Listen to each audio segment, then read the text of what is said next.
no further information. Thanks for joining us. I really appreciate you liking, subscribing, sharing this with a buddy. This will be our first interview with a storyteller that isn't me. I know you couldn't wait.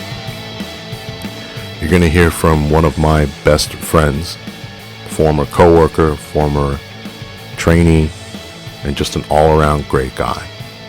He's going to be Officer Bob from Texas, School Resource Officer.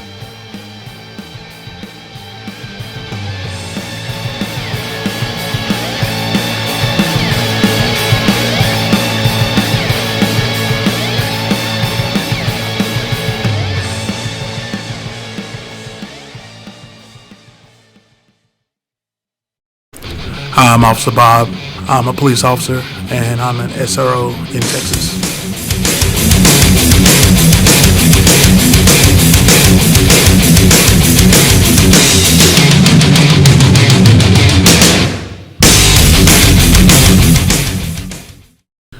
So, of course, the first thing that comes to mind is Uncle Tom. You know, why you choose this for your profession? You could have did a million other things. Like anything else, man, you just get down to it. You figure it out. You work through it. Does that come from mostly other African Americans? Of course. Did you ever feel that way when you were a kid? I mean, you're not that old, so you saw black cops. No, like I never felt that. I always had this affinity for police officers. I'll never forget, I'm cutting the yard at my mom's house. I'm maybe 13, and I watched two police officers pull up and literally run out and tackle a guy. My mom is, of course, looking like, what the heck are they doing? And I'm looking like, get him. And, it turns out he at the time, had crack on him, and How'd you find that out? They came and told us, because obviously, like, they're tackling this guy in our front yard, right? This is the 90s, right? Presumably, right. This late 90s, early 2000s. Okay. And guy comes up. I'm sorry, guys.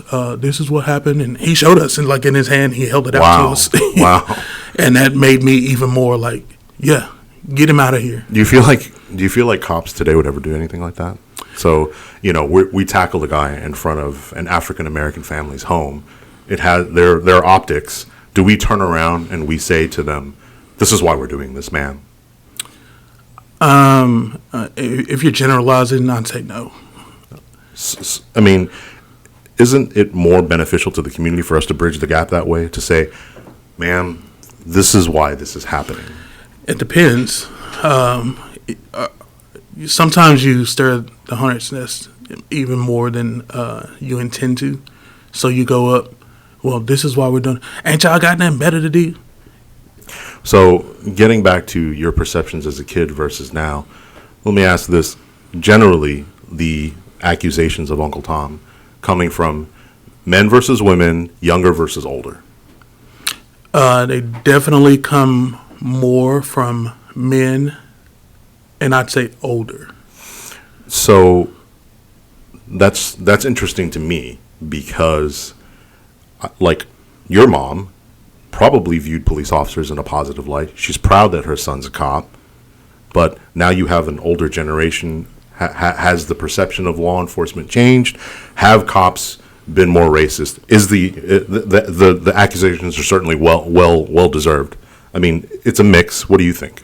Oh, so it's interesting. I wouldn't say my mom was fond of law enforcement. And not that my mom has ever been in any trouble, but there was always that typical of every day, there go the police, sit down, y'all put your seatbelt on, that kind of thing. So it's not like she was, she didn't hate cops. But when I told her what I wanted to do, there was definitely okay. Like, she was supportive. And of course, as time went on, she warmed up to it even more.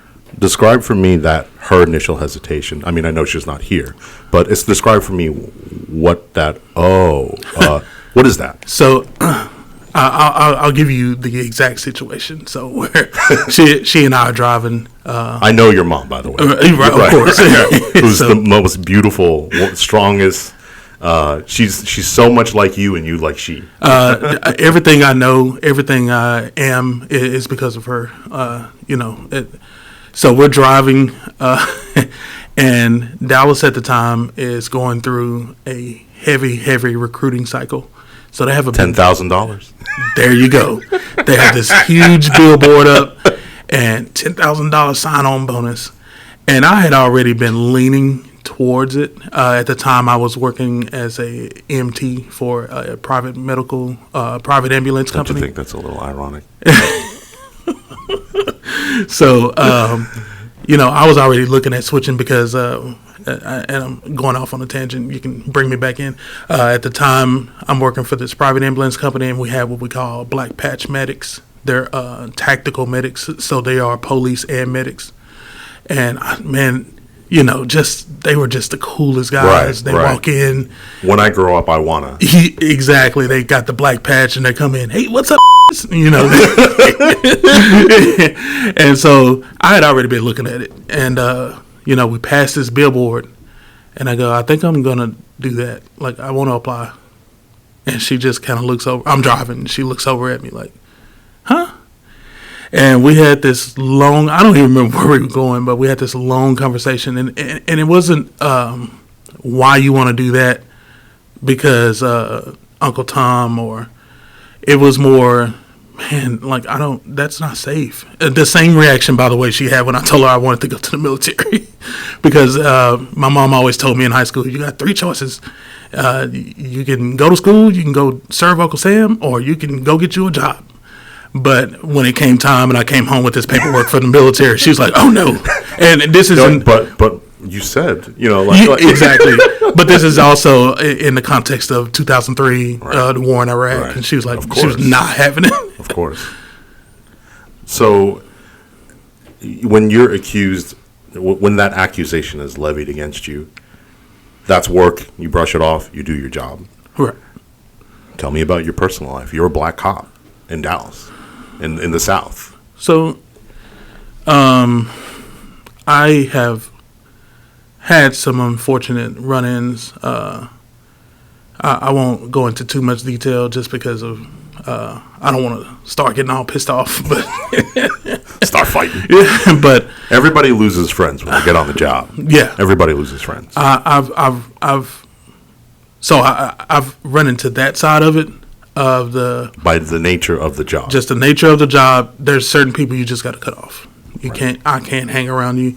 You can't be there on the weekends. You can't be there for the birthdays. You can't be there for the parties. If you're going to be weed smoking while I'm in the car, like, nah, bro. Not that was something I was doing on a regular, but no, I get it. Even more so now. Sure, yeah. I mean, it's okay. So that's just the job. So, I mean, you come back now. You're serving your community where you more or less grew up. And is there any pressure to be the role model? I mean, look, that's a black police officer. I could grow up to be that someday. I mean, it seems to me anyway. I mean, I have kids, but it seems to me that like kids aren't striving to be cops anymore. Oh no. And you work with kids, so I do. You can speak to this. So there's no pressure to be a role model, but especially not from a police officer standpoint, because I'm more concerned about being a role model as a black male. Just that's because interesting. Everything else will come, right? Well, I think as Roosevelt said, nobody cares how much you know until they know how much you care. Right. It's one of those kind of things. Like, why strive to be a positive police officer before you strive to be a positive person? Once they see that and they go, oh, yeah, and he's a cop, they just know you as a great person. Your profession is kind of second. And so But I find that there are people who make being a cop too much of their identity. And we've also sort of some context. You and I know each other, right? And we're good best friends. Yes. So, but removing myself from that circle, you don't. Do you make being a cop your identity? Oh, I did it initially. You were the buff. I was you had the. I was the tactical pants, off duty. Got my EDC, you know, my flashlight, my gun. God. And I would have hated you. I would have fucking hated you. So it. I think that comes with any new. The shiny has to wear off is what I say. Sometimes it doesn't wear off. So some folks with those guys and girls that it doesn't wear off on, it's because, and I don't think this is just law enforcement. I think this is humanity. They don't have anything else going on. Absolutely. They don't have that. Let me rephrase. That time and energy that I put into being a cop 24/7 and never turning it off. That time and energy goes back to my kid now, my wife, other endeavors, my hobbies. Yeah, right. Yeah, for sure. Fly fishing, of course. Out there on the boat, with your waders. I don't know shit about fly fishing. I'm sorry, I'm cursing. Can we curse? Fuck yeah.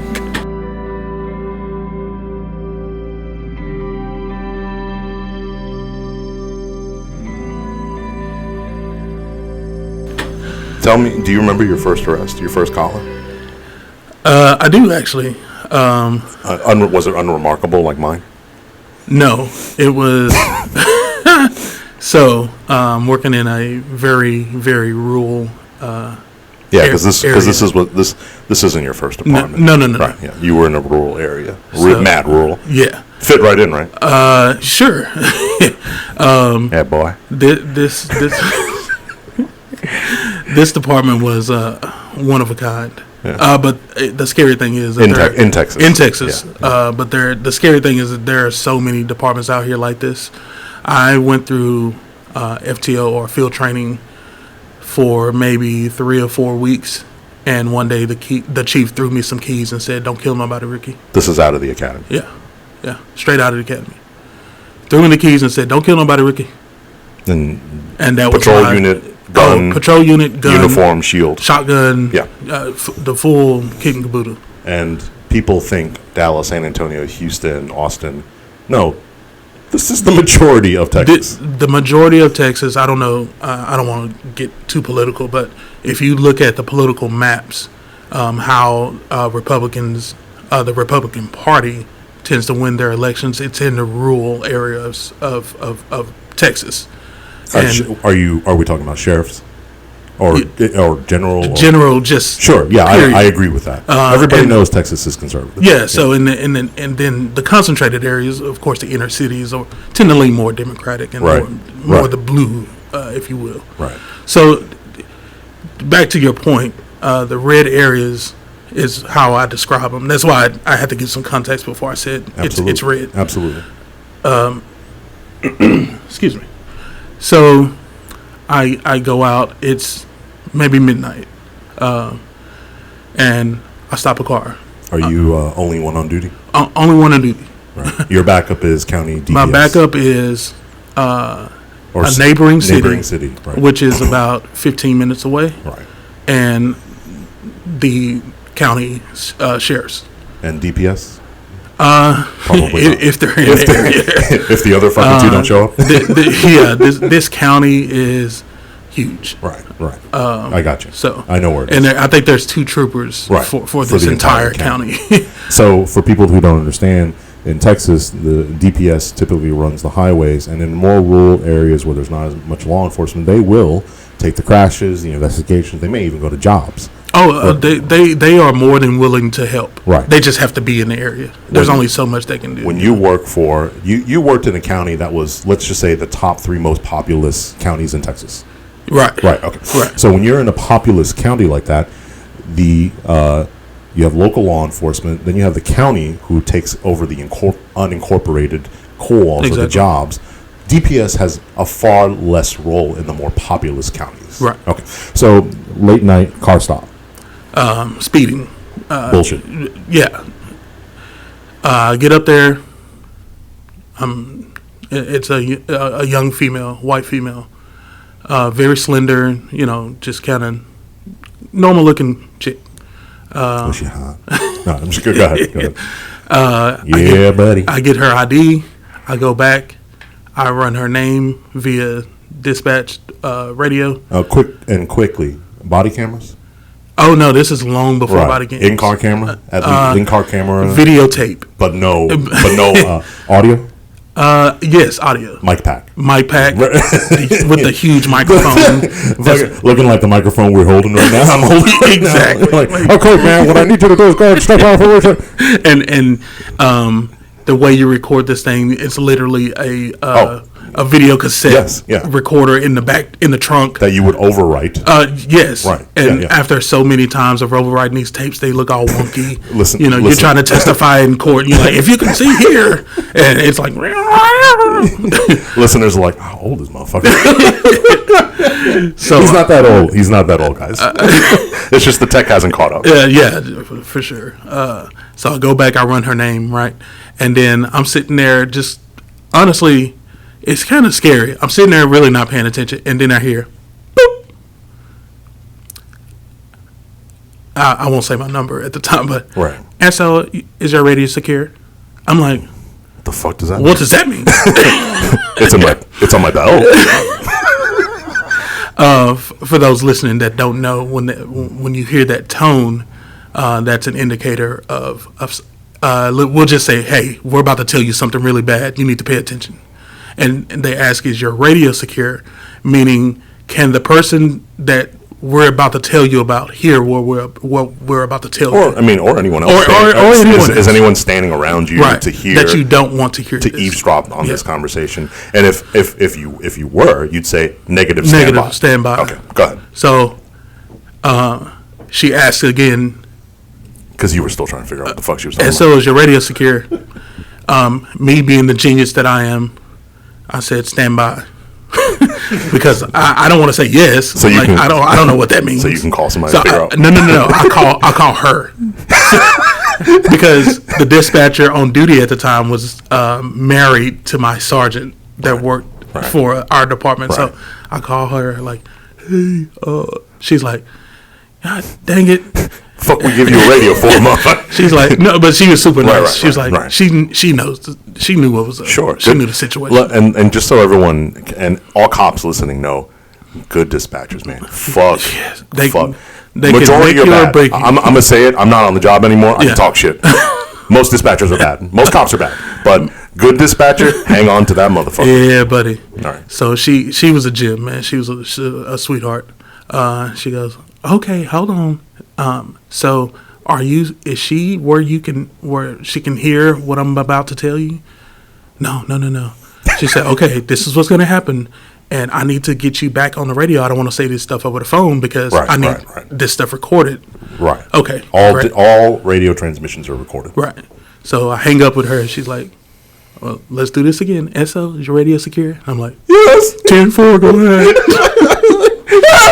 So she goes, that subject, and reads off the name, date of birth, and she's going to be TCIC out of blah, blah, blah. Statewide warrant. Right. So I go, 10-4. SO, is that a felony?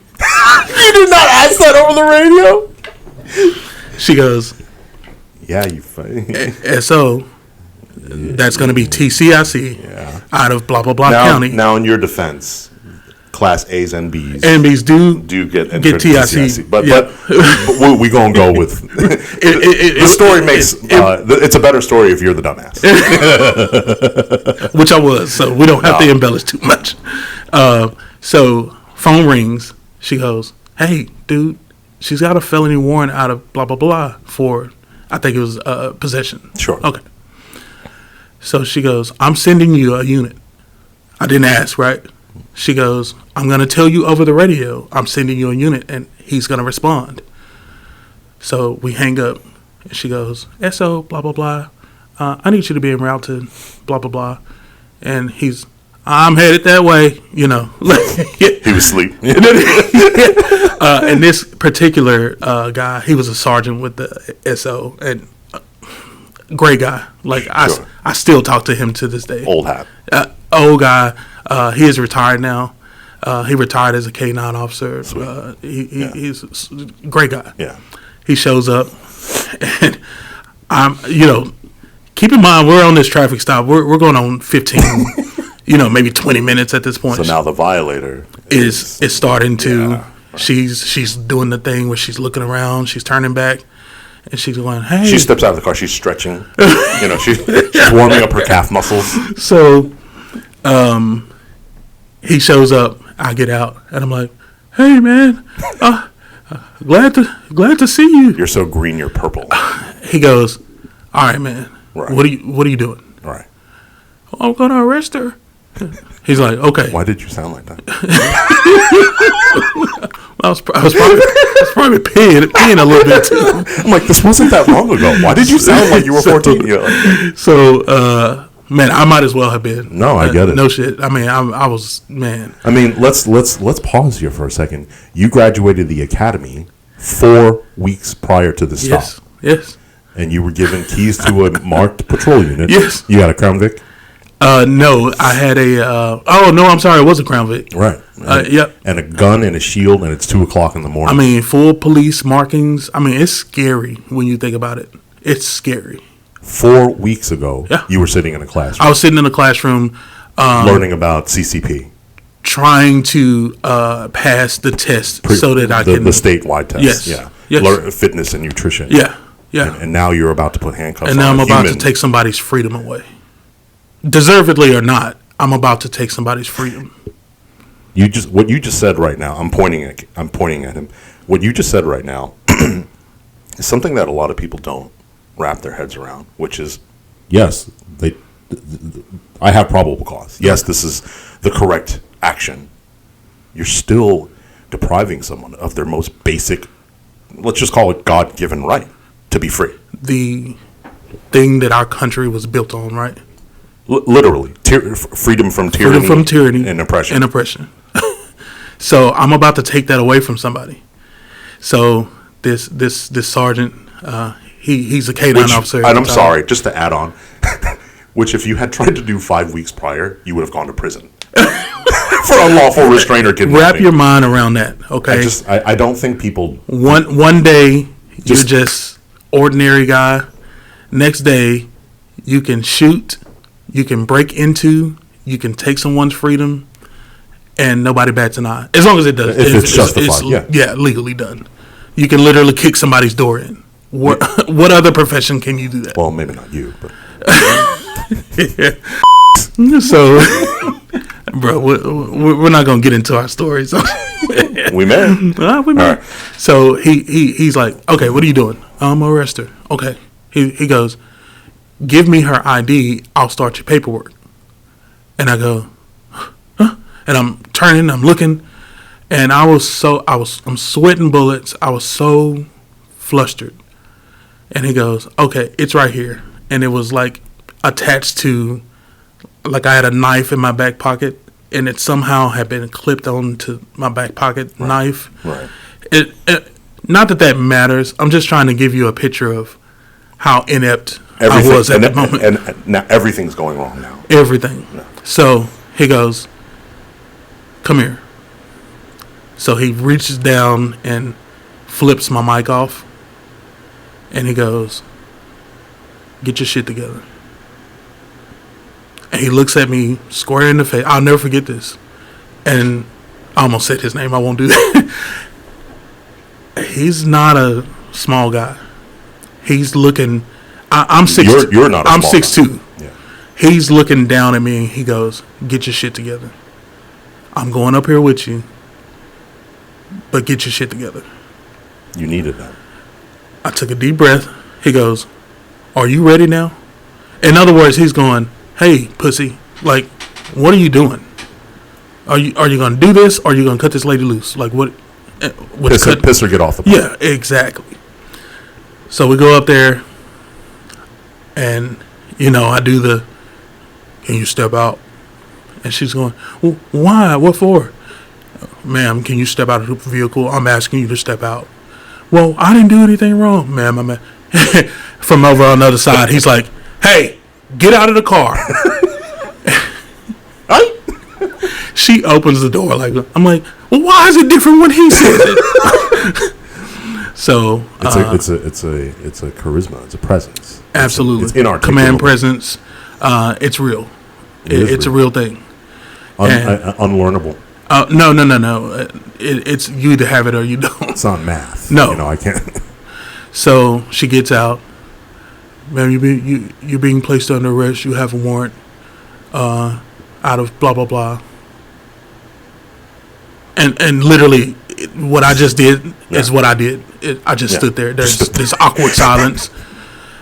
I haven't taken out handcuffs. You're literally just standing. I'm just standing there looking at her. And she goes, nope. And she literally turns to pull the door handle. I instinctively grab her wrist. Good. Now, remember, I told you I'm 6'2". This lady is maybe... Well, she's on meth, so... yeah, she is. She's maybe... I did the TCIC math. Yeah, she's maybe 5'3", 5'4". We go to fighting. And we're on the side of a very, very... I won't say busy, because it's not... But it's a highway. Well traversed. Yes. Yeah. I know the highway. We end up rolling into the highway. And... all I feel is her punching me. And I'm going, you're under arrest. You're under arrest. And pop, pop. But, she's wearing me out, boy. And so, finally, are these face hits, body face hits, body. She's kicking. She did everything. She's doing the meth thing. She did everything but bite me. Right, yeah. So finally, she looks like that tornado when the cartoon characters get into a fight. Just arms sticking out, and after what it seemed like, an hour, this sergeant comes over and grabs her by the back of the hair, literally. He's like, "Come here," and drags her off of me, and I'm like, "Yeah, get her, get her."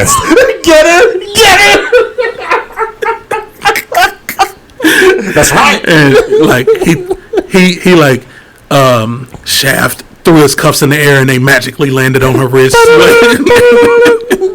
And he throws in the back of my car. He comes over there. For some reason, I'm off the ground, but I'm still standing in the middle of the highway. He goes, "Hey, get out of the highway." And okay. Yeah. That was my first arrest. Took her to jail. I didn't even place the cuffs on my first arrest. That's so great. But everybody has a story like that. Yeah, everybody does. Some people have stories like that well into their careers. Sadly, yes. So,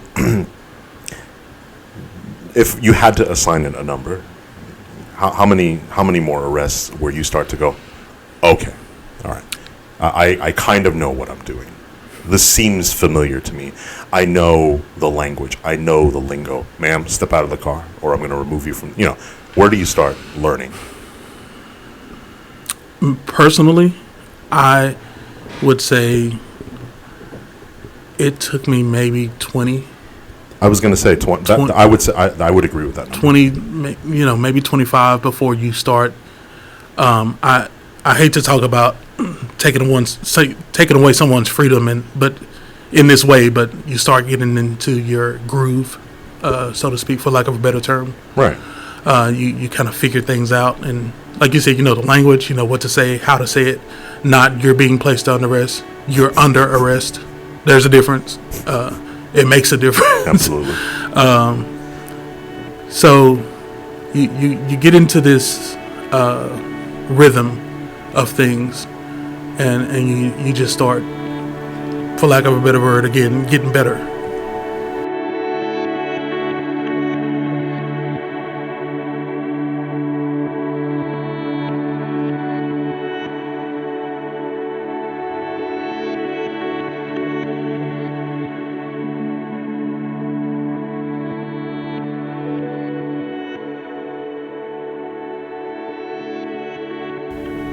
You had something like that in field training, or you had moments like that in field training, and you're up in your head guy, right? Oh, I'm an overthinker naturally. So if you tell me, "Hey man, the sky is real blue today," I'm like, well, why is he saying? Why is he telling me that? A normal person goes, "Oh well, yeah, we needed this good weather." That's me. That's me. Like, okay, all right, that's fine. Yeah. Okay, I don't give a shit. Yeah, and I'm well, why do you say that? Well, what compared to what? Well, you're in touch with your emotions. I'm not. I'm getting better. Having a family helped. Yeah. That's important for law enforcement, right? Because then we don't treat the public like they're the enemy. It's not us versus them. Hey, cops listening, it's not us versus them. The citizenry needs its police, and the police needs its citizens. I had a situation happen. I won't say exactly what happened because I don't want to stir a frenzy. Sure. But I would not have caught this person had a student not come up to me and said, "Officer, I got something to tell you." And I said, "Okay, come on, sweetheart, let's talk." And she told me something really, really important. And had it not been for her, how would I have known that? And I would not have. And so, which is what we're talking about. Why did she come to you? Oh, I think several reasons, and not blowing or toot my own horn, but one, again, I take the time to build relationships. These kids, my current principal, said something to me very important one time because a kid came in with the attitude, cursing, and I'm like, it's too early for that. You just got in, you just walked in. Why do you have this attitude? Bro, shut up. Stop all that cursing. Go to class. And she didn't pull me to the side. She didn't correct me. She just said, not everybody comes from a happy home. And it's like, that clicked. And I said, huh. Because I grew up in the Huxtables, right? Everybody loved everybody. Right. And you had a fairly decent childhood. Yeah. It was, okay, have a great day at school. Right. Right. And hey, call me if you need something. My mom was at every parent conference, Right. And she said, not everybody comes from a happy home. And she just turned around and like, mic drop, kind of. And I was like, and that also changed the way I deal with people. Kids come in with bad attitudes. Hey, come here, man. What's up? Man, these motherfuckers, blah, blah, blah. And I don't say anything about the cursing. I don't try to correct them. Right. Okay. Are you having a bad morning? Yeah, man, my mama, blah, blah, blah, and my brothers, yada, yada. There's so much stuff. So much stuff going on. What can I do for you? What? That catches them off guard. There's some kids, they don't hear that. They don't ever hear that. What can I do to help you? Or, how about this? You want a soda? Huh? You want a soda? I'm finna go to my office and get a soda. I'm thirsty. How many cigarettes did we offer to APs? Yeah.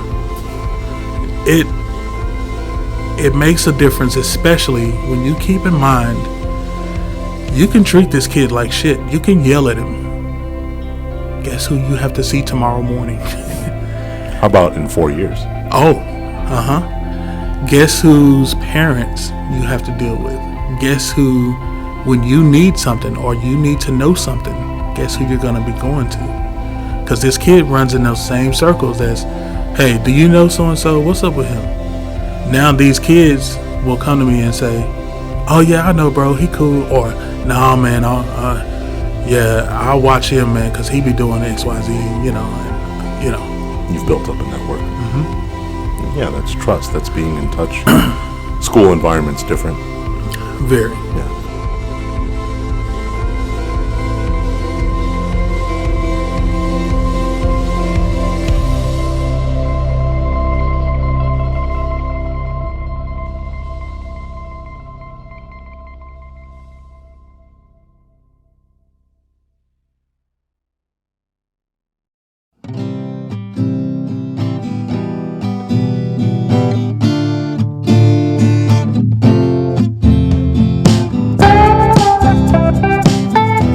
for listening, subscribing, and sharing. If you enjoyed this, tell a friend. Our next episode will be released next week.